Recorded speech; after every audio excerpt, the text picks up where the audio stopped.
Let's take a look now at PowerShell variables. They come in two types, automatic and preference variables.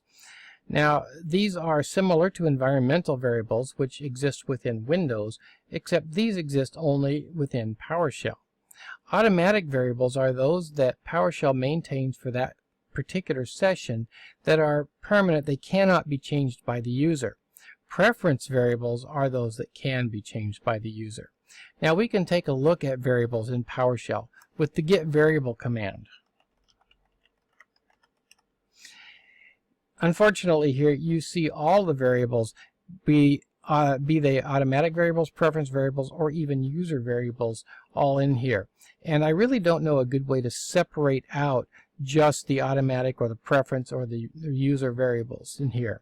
We can take a look at the help file for the about automatic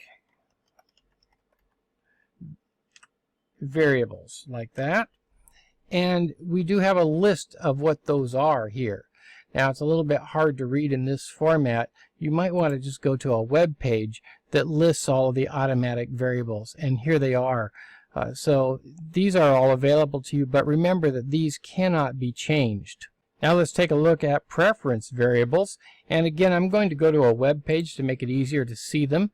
So here they are, and you can see that these are things that you as a user might want to change. For example, the maximum history count, 4096.